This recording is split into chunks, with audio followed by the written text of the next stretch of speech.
the whole thing that's going on with FanDuel and DraftKings and fantasy football. Does Yahoo allow its fantasy football people to play either on the Yahoo site or on any other site?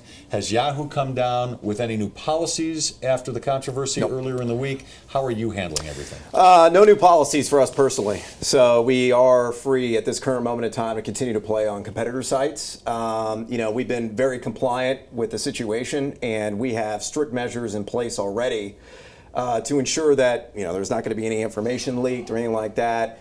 I mean, I think as a company and as a game for the DFS side of things, we're in very good standing. And I'll give you a prime example. The biggest issue that you have right now at DraftKings and FanDuel are sharks. And for those people that are unfamiliar with the sharks angle, these are guys that have proprietary algorithms. Many of them live in the Denver area who've made millions. I know them personally. And they, you know, crank out these computer programs and flood the system with 50, 60, 70 entries in a singular game. There's nothing illegal about that. There's nothing wrong about it. It's completely permissible. How about ethical or moral? Well, I think it's okay because it's permissible within the allowance of the game. Okay. So they're taking advantage of the system and winning a lot of money in the process. They're not doing. There's no wrongdoing there. The beauty of Yahoo is we have entry limitations in our game. Nice. And I will say this: our $1 Million Baller competition 2 weeks ago. This is a fact. You can look it up. The guy who won it, first time ever DFS player. We interviewed him on Fantasy Football Live on our webcast show this past week. He goes, yeah, my buddy's been playing. I decided to do it Yahoo because I played a season-long league there. Put $10 in.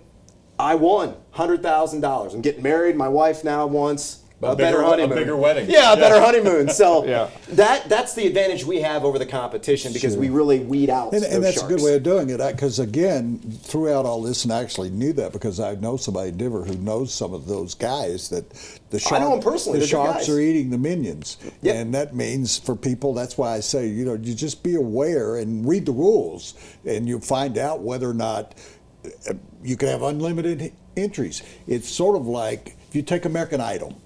And I'm going to try and make an analogy here, that American Idol, if there's somebody who has a vast social network connection, can have 3 million people flood American Idol. Sure. They like that. They like that.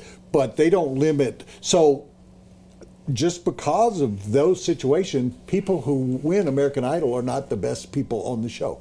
Yeah, I hear you. But again, it's complete. It's allowable within how the system has been built on those other sites. But people take they take advantage of it. No offense to your system, but there are people out there, and I'm one of them. Even though I'm not talking about gambling, but there are people out there that will say, okay, here's a system. How do I beat the system? They do that in everything. Stock market. That's why the inside information is the real difficult issue. Well, it's the crux of the issue. And people didn't realize, okay, what advantage do they really have, the people who are inside? Because what's talked about, and they say, well, only 0.03 of the money's going to our employees. Well, when there's more money the first week bet with FanDuel and DraftKings than there was in Las Vegas, that it ends up being about $10 million that their own employees, they don't even have to pay their own employees. They're making $10 million. They say it's limited to about 57. Well, divide up $10 million by 57. That's pretty damn good money. Yeah, and one thing I want to say, just kind of put a cherry on top of the sundae here, is that the game needs to be regulated.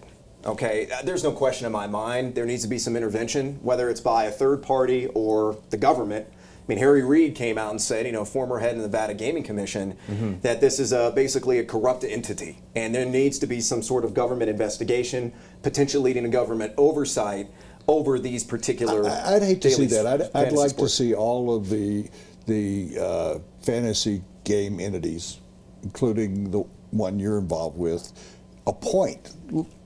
I mean, we know boxing, that's corrupt. You want a commissioner, is what you're saying. I want a commissioner, like you have, and I want to appoint somebody who's like a former U.S. Attorney General. Sure. Or somebody that has credibility, that is vetted, and you say, just Condoleezza Rice. If she's not going to be the commissioner of the NFL, if she's not going to be the NFL commissioner, and if not her, be the NFL fantasy league and commissioner. if not her, Ray Rice. He's looking for a job. Oh yeah, perfect man for the job.